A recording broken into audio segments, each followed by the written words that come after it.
everybody? Happy Friday. Welcome to The Sweat. I'm your host, Jesse Cofield. A lot of cool stuff on the show today, okay? Our friends on the Gojo Pod had Ezekiel Elliott on the show. You're going to hear from him. Plus, our baseball guys are going to let you know if you need Aaron Judge in your lineup. Spoiler alert, you probably do. Plus, we're going to talk college football best bets for the weekend. But we're going to start in the NFL, okay? We have DraftKings contributors Jeff Ulrich and Peace Dietrich right here. Guys, let's get into it. Cleveland bounced back, all right? Browns defeated the Steelers 29-17. Unders, bettors are feeling the pain.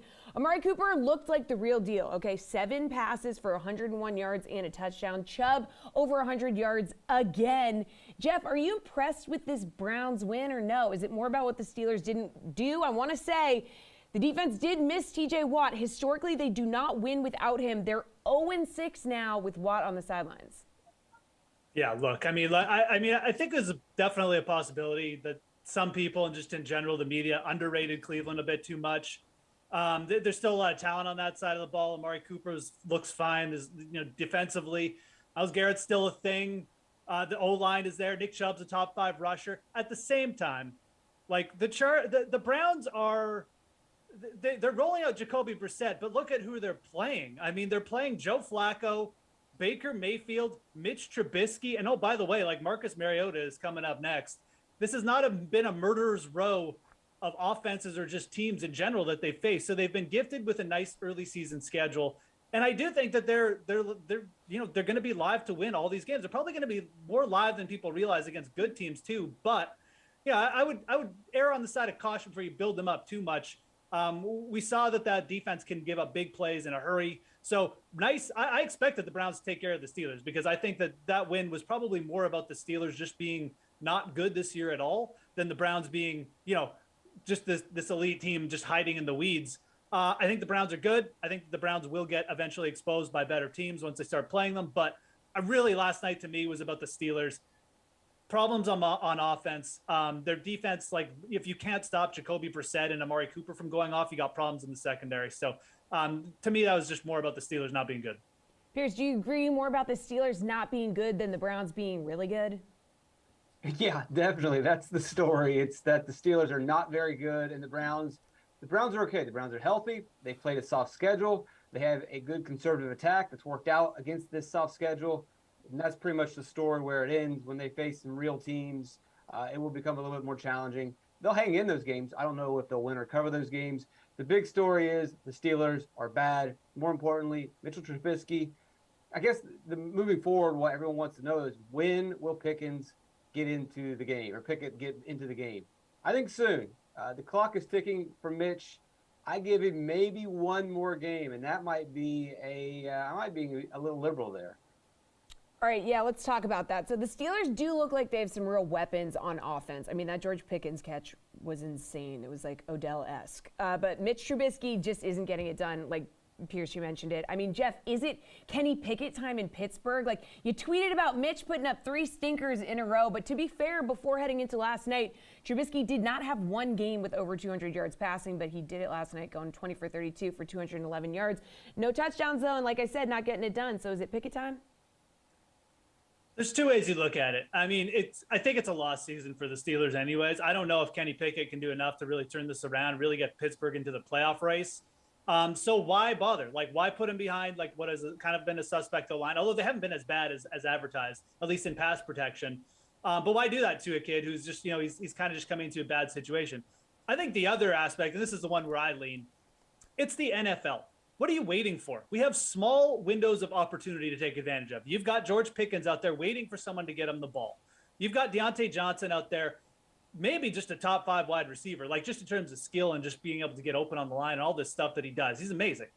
Let's get a quarterback in there and let's create some magic and let's see what happens. Let's put some butts in the seats. There's no point in waiting in the NFL anymore. All these college quarterbacks that come in ready. Pickett showed in the preseason he's more than ready for this opportunity. Get him in. I mean, there's nothing to be lost. Waiting a year, it really is the situation going to change that much? No. So yes, I lean on the fact that the Pittsburgh, there's no point. We've seen what we're going to get from Mitch. It's very limited. You're not going to win games with it because he just can't throw touchdown passes. He's not accurate enough. He's not good enough. Get Pickett in there. All right, Pierce, I'm getting fired up. Should we put some butts in seats, put Kenny Pickett out there? the Steelers are always going to have butts in seats, and the Steelers are never just going to throw away a season. I mean, look at last year. Case in point, they made the playoffs, which was pretty much a throwaway, give it up season, and they made it. So they can make it again this year. So I disagree with the idea that this season is over. It's nowhere near being over. There's plenty of injuries that can happen on either side of the ball. But they should move to Pickett now, see what they can get with him, get out of him. Maybe you squeeze into the playoffs. They've got enough weapons that maybe they could do something special in the playoffs. This thing is long from over, but it is completely over if they continue to roll out Trubisky. He just looks lost. He is a mess. It's just isn't working. Time to move on. Did you catch what Pierce did there, Jesse? He disagreed with me, and then he agreed with me at the end. Right. Classic. If you can't convince them, confuse them. Am I right, boys? All right. Let's get into the week 3 games that are yet to come here. So let me know if you're taking the over or under on these props, totals, or fantasy point projections. So the Rams are visiting the Cardinals this week. Now, Kyler Murray's average fantasy points per game is 23.8. Now let's pull up the tweet. So Pierce, Call of Duty is out this week. Now, Kyler is a notorious gamer. So probably not a lot of time hitting the books, if you catch my drift. Is he going over or under his 23.8 fantasy points this week, given the situation at hand? I will take the over on Murray.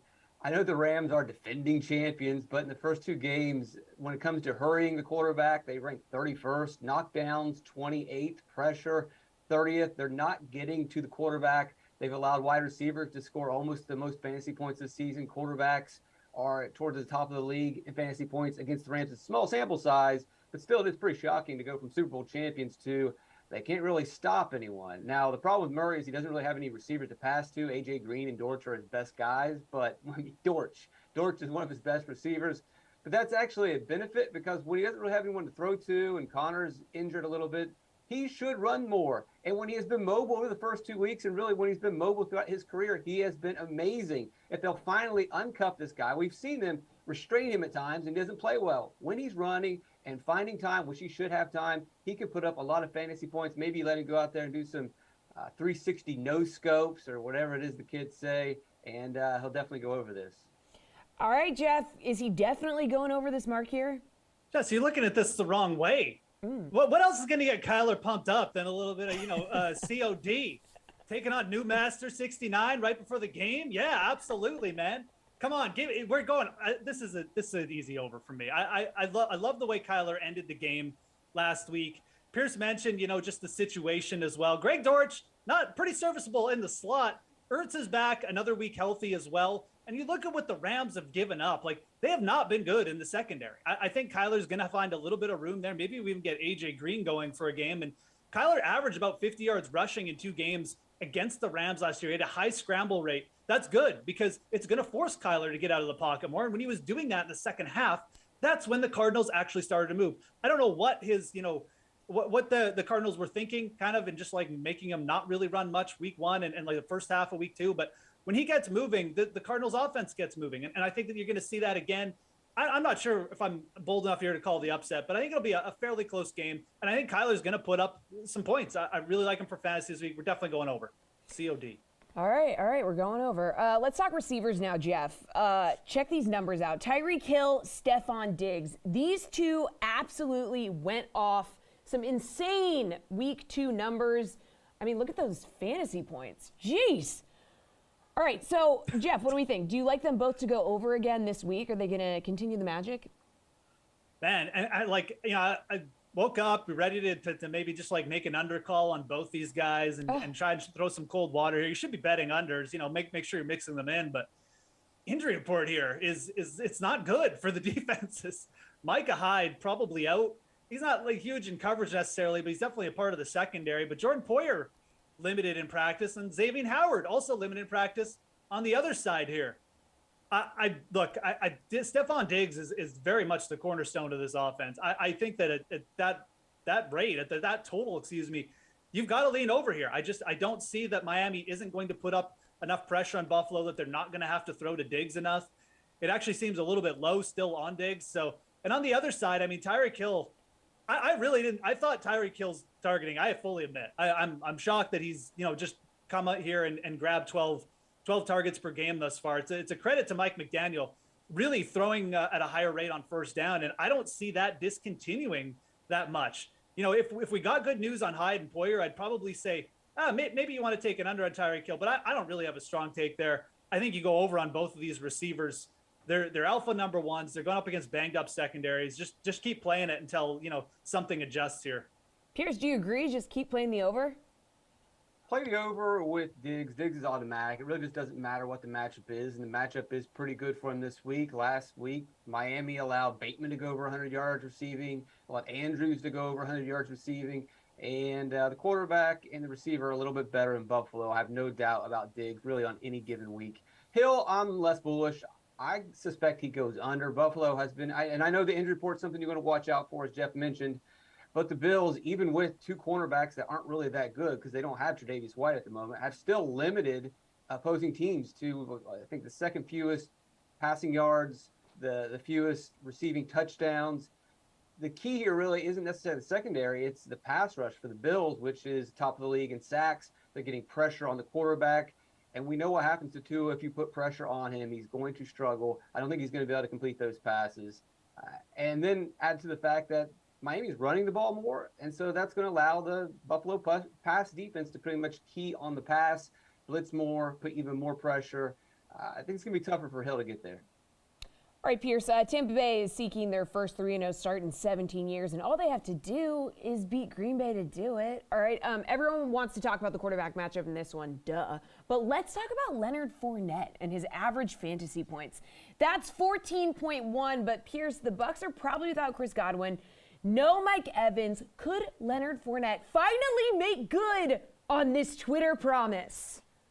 Yeah, I mean, he's setting low expectations. Running backs are supposed to get in the end zone. It's not really that hard to do. James Conner got in the end zone 15 times, Leonard.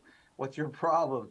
What I'd rather see him do is just be a better running back. PFF has him graded as the 49th running back this season. He hasn't really been that strong or that effective. That would be my worry. Now, Green Bay's rush defense on paper doesn't look very good. They just surrendered a chunk of yards to Chicago, but a lot of that was situational. We know that the way the Green Bay defense plays, they try to prevent big pass plays, big run plays. They try to prevent touchdowns. They do a pretty good job at that, and that's what they did last week. If you look at David Montgomery's main rushing yards, they came on the first drive, and they came on a drive when the game was out of hand, and the Green Bay defense was simply trying to prevent. Plus, you could add to the fact that Chicago's offensive coordinator used to work for Green Bay, so maybe there's a little bit of advantage there. I'm not really worried about Green Bay's rush defense at all. I think Leonard will get in the end zone, but I don't expect big things from him. Jeff, Pierce is unimpressed with Leonard Fournette saying that he's going to get a touchdown. Look, as soon as these guys start getting on social media, just go the other way. I'm with Pierce on this one. I'm not very high on Fournette's chances this week. I agree. Like the Green Bay rush defense, if you just look at like yards per carry metric, it's a little iffy. But again, like you do have to look at the situations. What was happening in there? Chicago wasn't throwing the ball.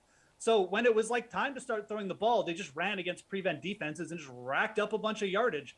Wasn't a big deal. They were actually fine against Dalvin Cook in week 1. It wasn't terrible. And I think the other thing in this game is the other side of the ball. Like we've got a lot of, I mean, obviously there's offensive issues with the wide receiver, but like Akeem Hicks is banged up as well. I think Green Bay is going to be able to run the ball against Tampa, who has not been like the stout run defense that we know, just in terms of grading and just in terms of what they're giving up. I think Green Bay is going to run the ball. I think that's going to take away from Fournette's chances as well as this game goes on. So no, I'm not even going to call Fournette touchdown here. I'm going to say under. I think Green Bay actually dominates this game. I think they're going to force Brady to try and air it out against, with Scotty Too Hottie Miller and whoever else they have out there. Maybe Cole Beasley. Oh, man, Jeff.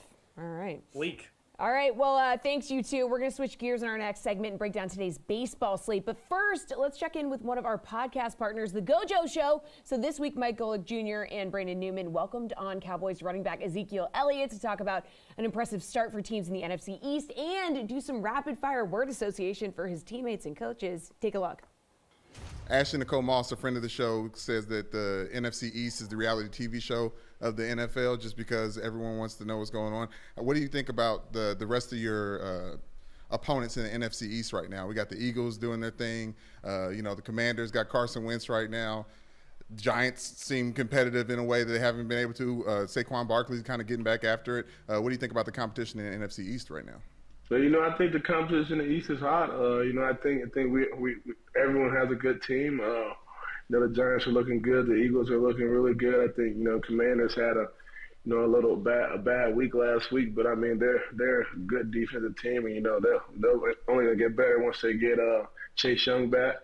But I think we got a good start to our season in the NFC East, and I'm looking forward to this weekend going up to New York. Going to be exciting. It definitely is one of the most talked about divisions every year in football.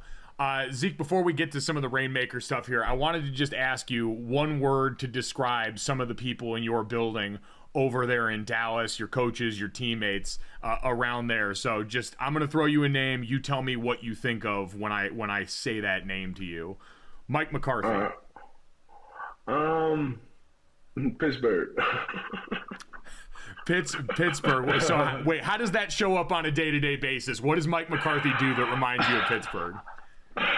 I would say there doesn't go a day that he doesn't bring up Pittsburgh. I think he's gonna make his Pittsburgh references every chance he gets. All right, Mike McCarthy, deeply Pittsburgh. Kellen Moore, what's the word? Creative. Do you ever go to Kellen with all the creativity and just tell him to run the damn ball more? Not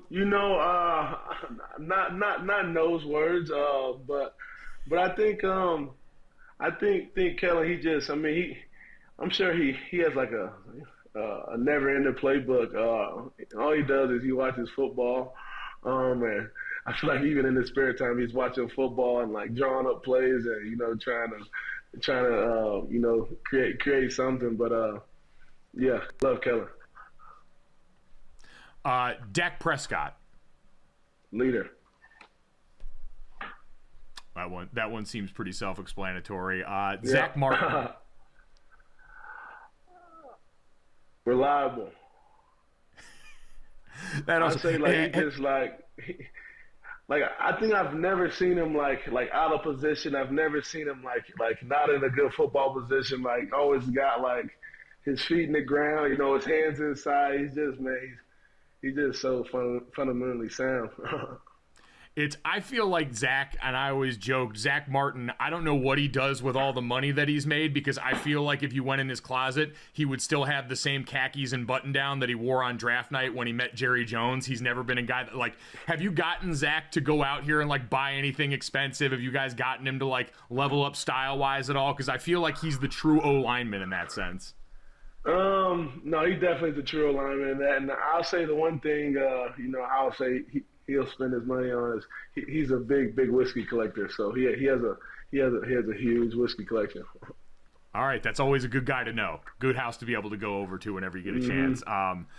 Last one here, Jerry Jones. Jerry Jones.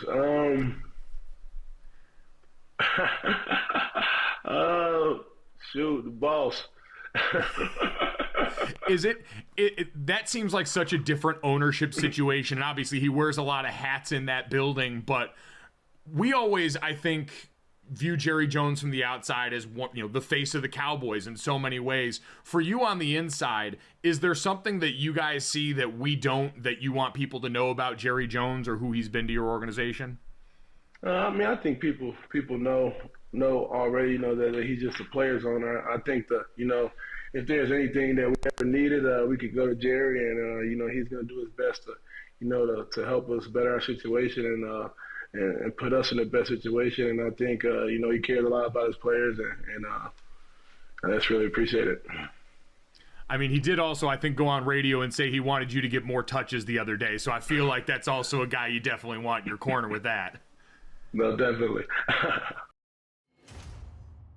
Man, that is good stuff. You can check out the Gojo Show every weekday to hear former Notre Dame teammates Mike Golick Jr. and Brandon Newman offering their unique perspective on the hottest topics across sports and pop culture. So listen wherever you get your favorite podcasts. They've got some good stuff. They've got great guests. It is awesome to watch and listen to. All right, let's bring in our MLB panel. We got DraftKings contributors Gary and Thorne And Nick Fryer here. And I heard Nick Fryer has an interesting background, and he does. What is that? That's Emerson?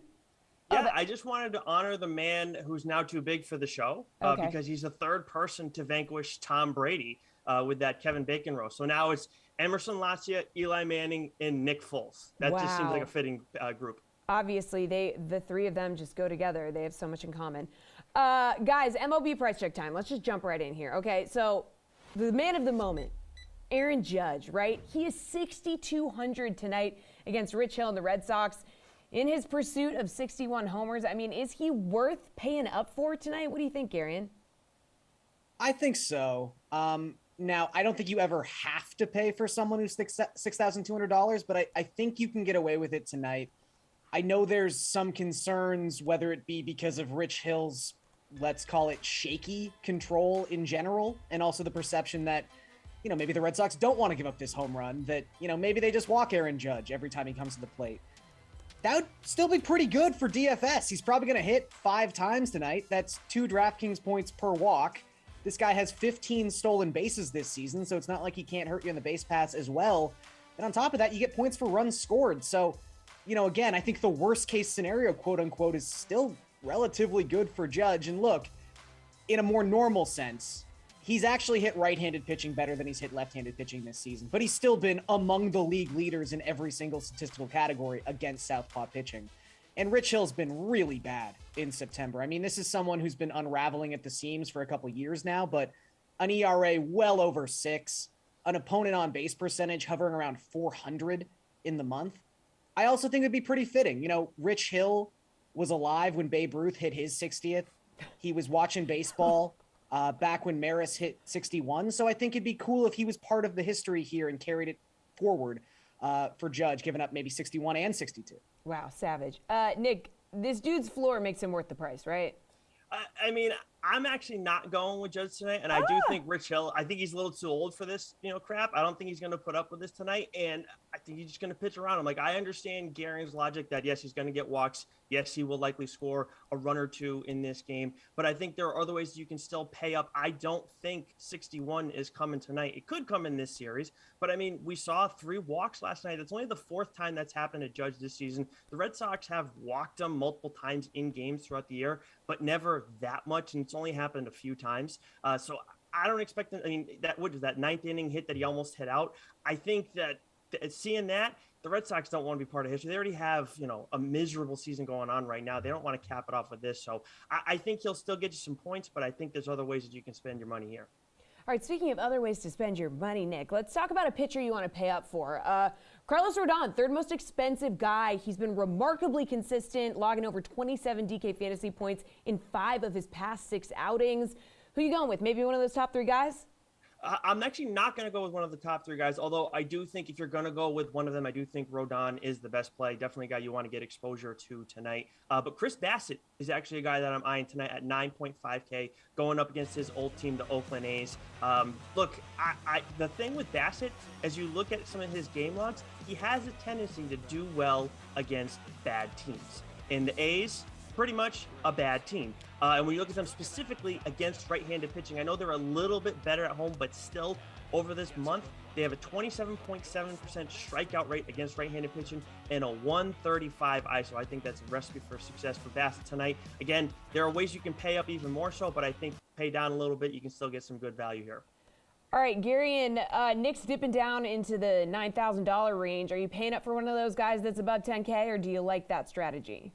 I mean, I do like Bassett. Don't get me wrong. I think on a per dollar basis, he might actually be the best starter on this slate. But in a vacuum, it's hard to ignore Carlos Rodon, especially against a team constructed like the Diamondbacks. I mean, Arizona's been pretty good the second half of the season, but they're very left-handed heavy. And I will assure you, left-handed bats are not the way you want to attack Carlos Rodon. I mean, this is someone who across his last 9 starts, 2.09 ERA, 1.97 FIP, and a strikeout rate over 36%. There are very few pitchers on this planet with the raw fantasy upside that Carlos Rodon gives you every single time he takes the mound.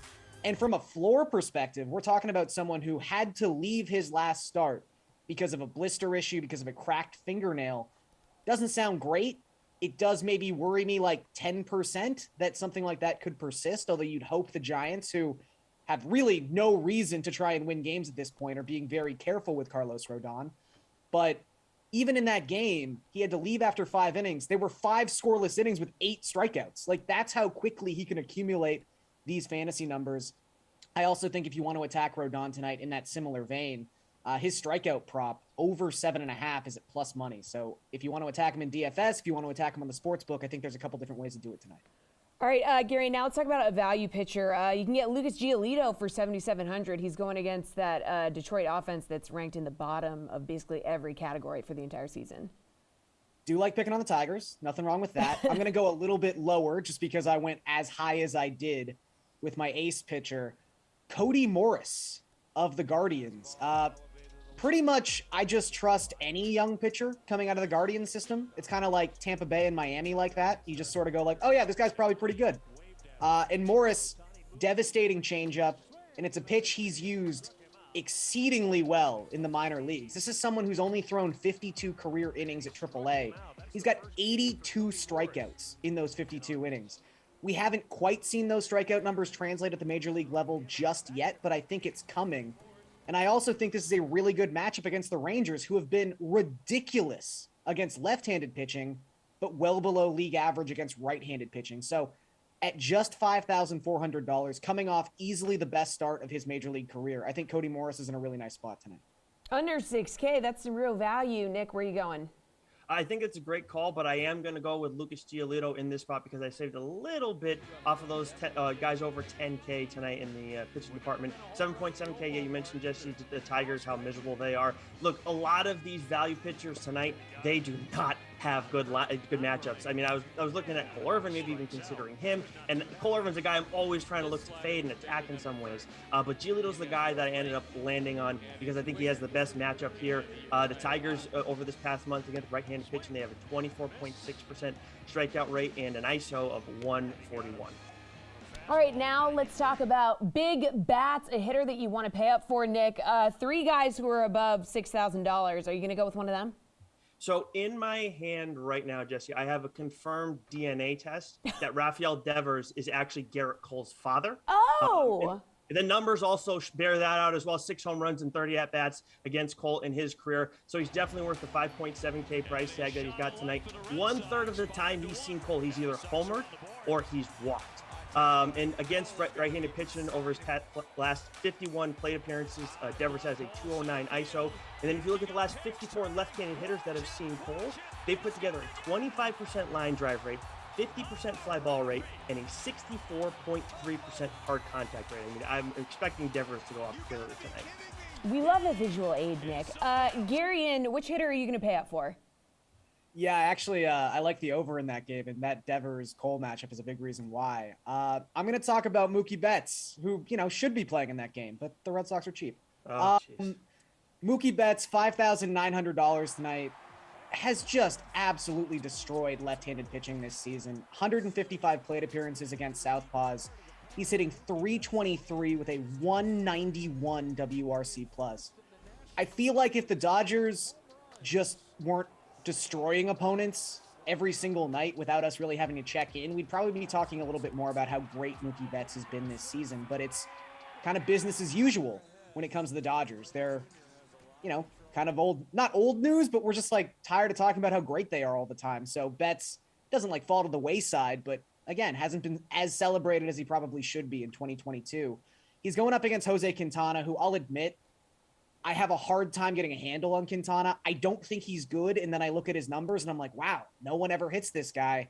But I think Mookie Betts can definitely hit Jose Quintana, mostly because he's left-handed. But again, my faith in Quintana is not overly high.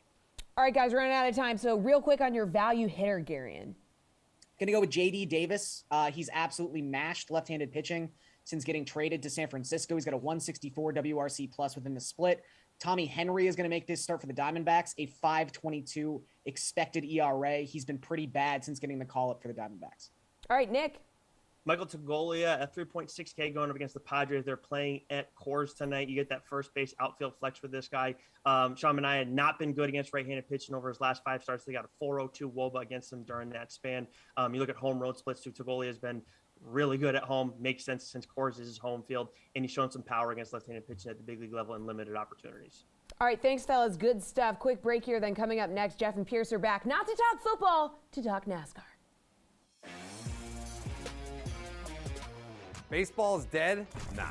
We've got pitchers hitting grand slams, a team playing a four-man outfield, and the best crop of major league talent maybe ever.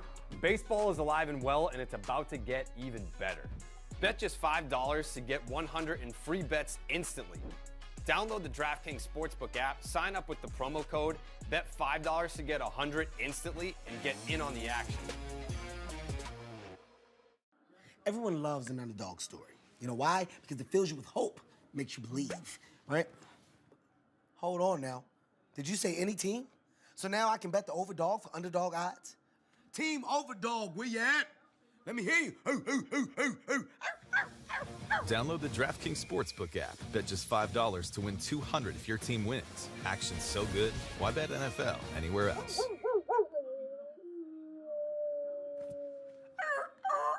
You know, betting without a game plan is a little like skating a giant ramp without helmet and pads. I wouldn't risk it. And I wouldn't bet without a game plan. DraftKings Sportsbook provides you with tools to set a realistic budget and time limits, so you're ready to bet responsibly. Download the DraftKings Sportsbook and Casino apps to learn more about how you can practice safe bets.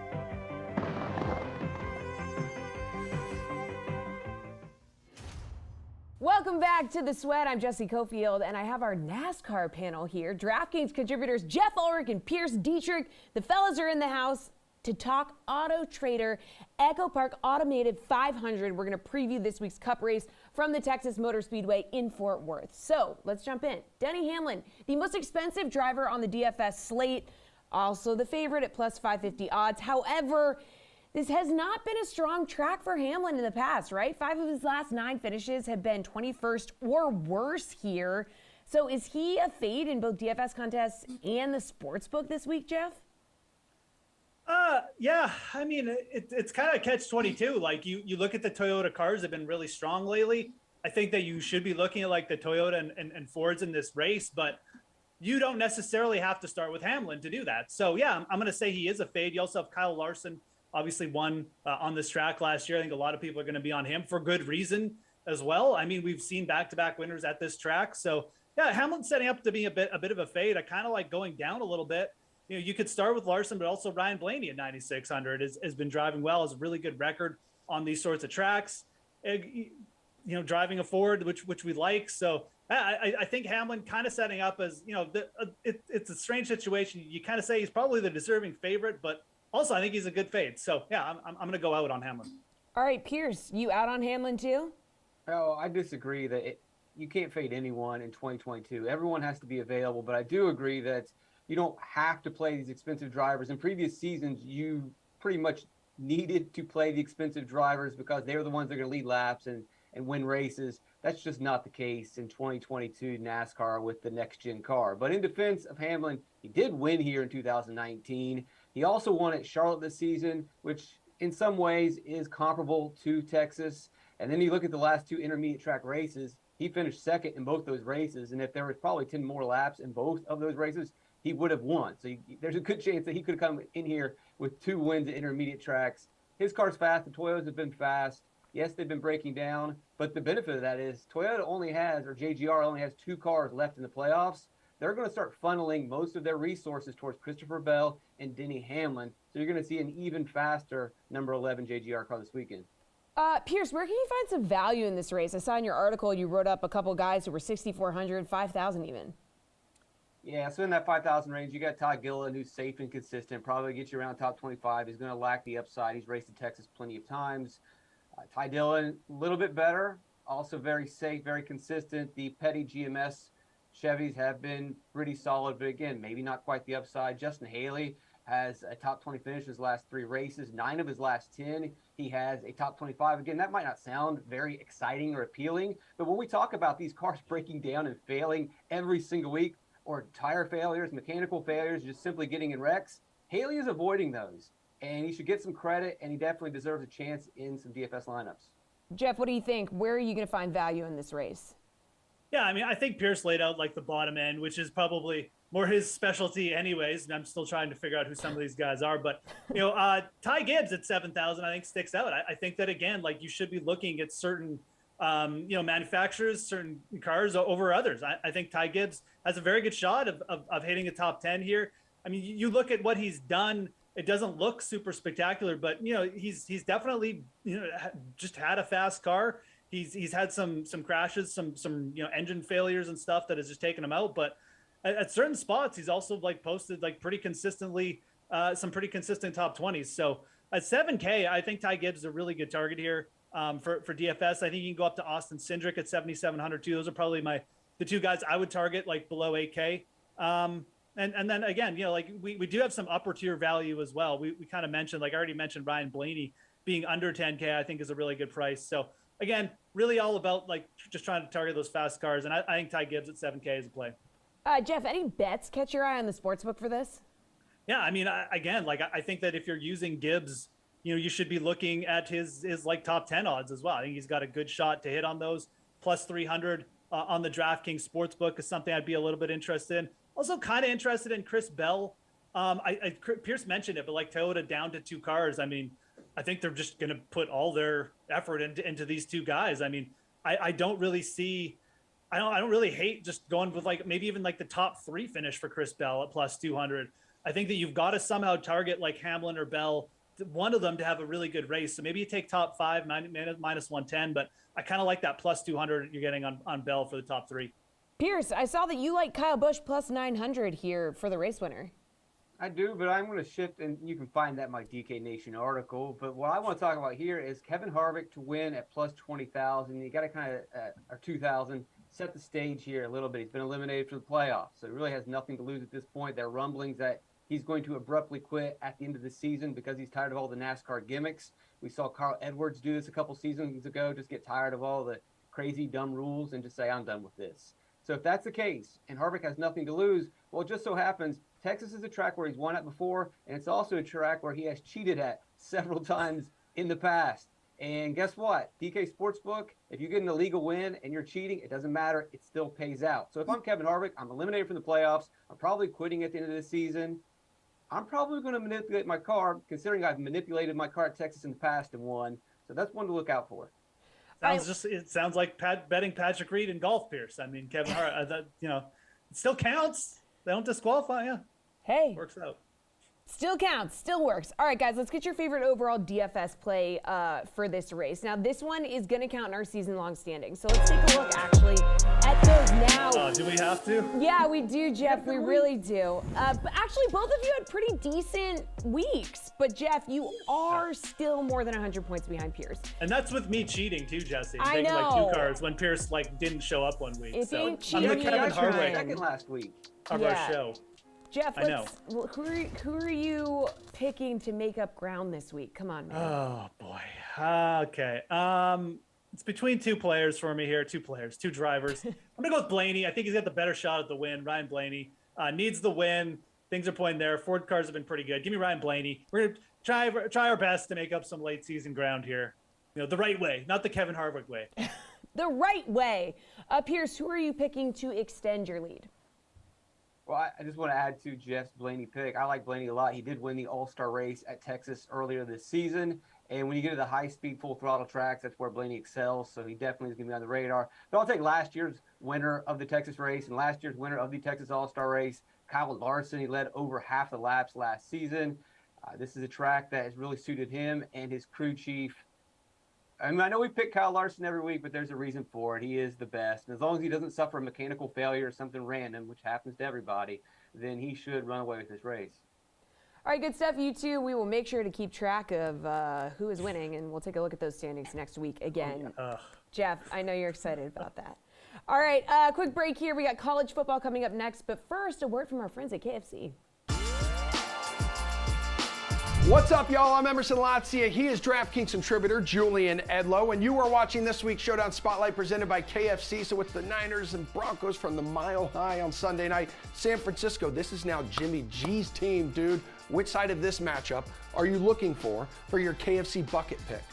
Yeah, I like the Niners in this game. I think Jimmy G's been really good as a starting quarterback, really good on the road, and Denver's had its issues starting off with Nathaniel Hackett and Russell Wilson. So I'm looking to the backfield for the Niners here. Jeff Wilson had 18 carries for 84 yards last week. Elijah Mitchell obviously dinged up and out of the mix, and that was with some other backs taking carries late in a game that the Niners won by 20. So I think if I like the Niners side of this game, Jeff Wilson going to get a lot of touches and some good production here against Denver. All right, so who do you want to stack then with Wilson? Stack with your bucket pick. Yeah, so I am going to go to the passing side of the Denver Broncos on this. It's been Cortland Sutton that's been Russell Wilson's guy in the early going. He has 11 grabs, over 180 yards in his 2 first games, but he is yet to get to the end zone. If he can get a touchdown in this one with the type of yardage he's been getting, he's set for some serious fantasy production. All right, appreciate you, Julian, but not as much as we appreciate you for watching this week's Showdown Spotlight presented by KFC. Order all your family-style favorites. Yeah, keep your team fueled all season long. Now that is finger licking good. Welcome back to the Sweat. Final block of the show. We saved the best for last with DK Nation's Colin Sherwin. We're getting our best bets for college football week 4. All right, Colin, like tons of great ranked matchup this week, but I want to start with the number 1 team in the country. So it's probably like not even really worth a wager here. Georgia is favored by 45 over Kent State this weekend. I'm really just going to give you an opportunity to talk about how good Georgia is here and like whether or not you think they're going to cover. You know what? Actually, I don't think they cover because Kent State scores the ball a little bit better than most MAC teams. So I think actually I would probably fade if I had to. But why would you bet on this game? I mean, you're just sort of flipping a coin at this point with spreads that are this big.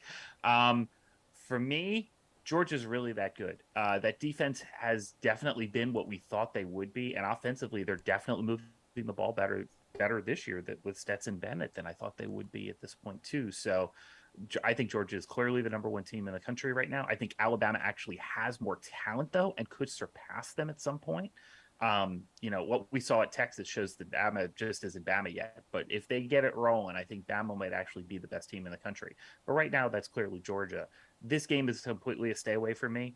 But yeah, Georgia's really that good. And I think we're looking at Alabama and Georgia's the best 2 teams in the country with Ohio State and USC right behind.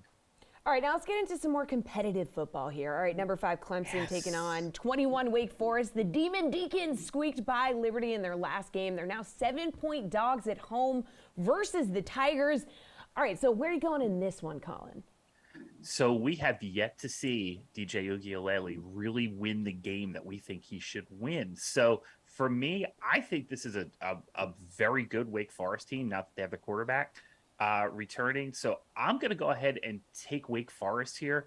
This is not a great spot either, I don't think, for either team. So I'm seeing some 7s right now. You got to lay a little extra juice sometimes with Clemson in some spots. But for me, it just seems like Wake Forest, it just has more depth, not more depth, but more overall balance, whereas Clemson brings more depth to the table. But we have yet to see Uiagalelei really win this kind of game on the road. This just seems like it could possibly be another letdown spot. I think it comes down to the last possession, and because of that, I am going to take Wake. Ooh. All right, number 20, Florida at 11th ranked Tennessee in an SEC rivalry matchup. Now, it's really been a one-sided rivalry, though, with the Gators winning 16 of the last 17 meetings between these 2 teams. Come on.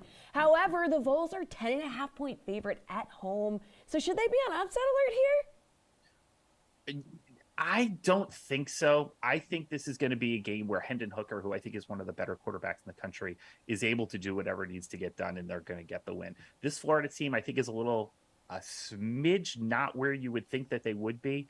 Quite frankly, my alma mater, the University of South Florida, who missed a field goal at the end on Saturday to not win in the swamp. USF shouldn't be close to Florida right now. And I think that shows where Florida really is. I think a lot of that Utah win that they got earlier this season at home, a little bit of smoke and mirrors, a little bit of luck, a little bit of an interception on the 2-yard line from Utah's Cam Rising. I just don't think this Florida team is that good. Whereas I think this Tennessee team is one of the better, more dynamic offenses in the country.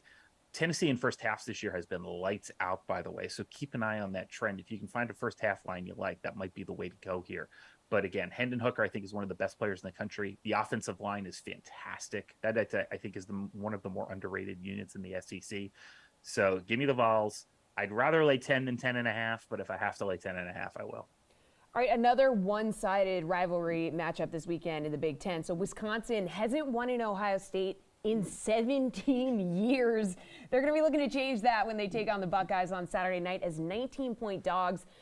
Like, Colin, we might not see an upset here, but can the Badgers cover? I think they can. Wisconsin's designed to play close games. This is sort of that standard spot.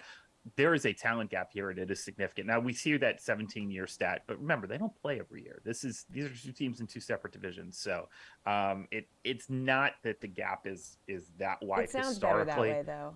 It sounds much better, and it makes it much more fun that way. But yeah, this is, for me, I think Ohio State's the better team. But I do think Wisconsin can hang around just because of style of play. They're going to try and shorten the game. They're going to shorten the clock.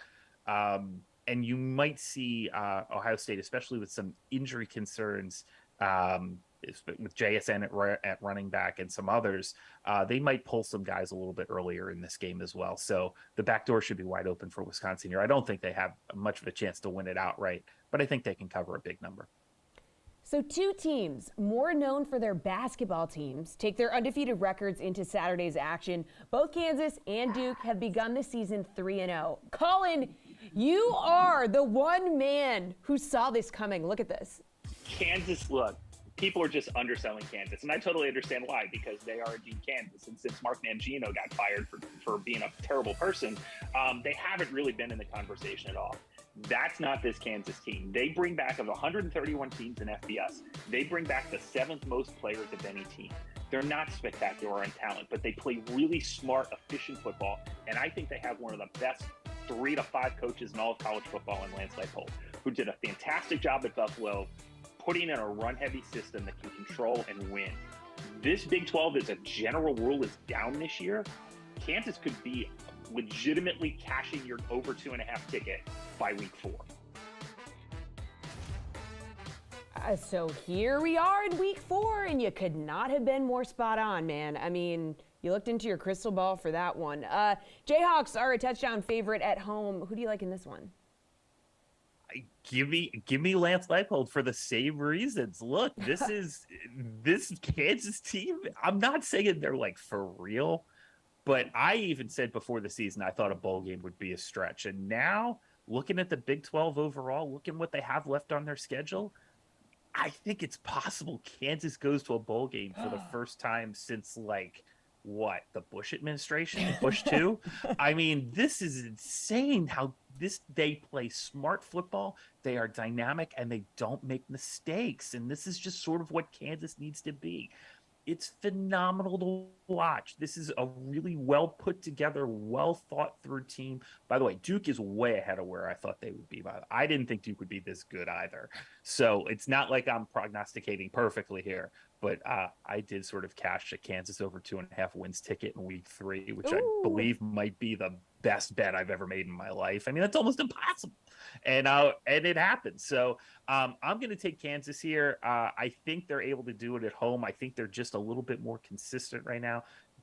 By the way, but again, Duke is really farther ahead than I thought they would be. And Duke is going to be a problem for some teams in the ACC this year.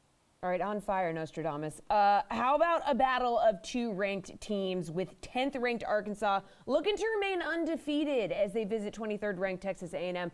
So this is one of the closer spreads on the whole board. Aggies favored by 1.5. Colin, what's the play on this one? It's actually moved. They're favored by 2 now. So what do we think?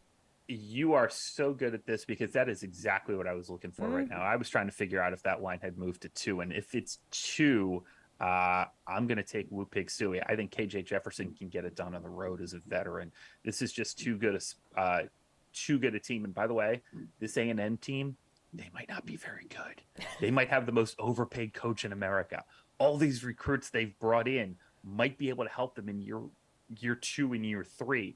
But right now, it's not great. Their transfer portal, which was supposed to be a real boon for this program this year, who brought in overall on talent a top 3 type of team, just hasn't put it all together yet. And Jimbo Fisher is just continuing to really overstay his welcome, make mistakes, not really be where you want to be if you're paying your head coach $10 million a year and giving him extensions before the season starts. And it's all guaranteed money, by the way, because it's Texas A&M and they're crazy. And I don't know how they're going to get out of this unless they figure it out pretty quick. But I don't think they do this week. Give me Sam Pittman. Give me that offensive line. And give me KJ Jefferson. I'm going to take him on the road, and I'm going to get 2, which I prefer. If it was 1, I might lean the other way.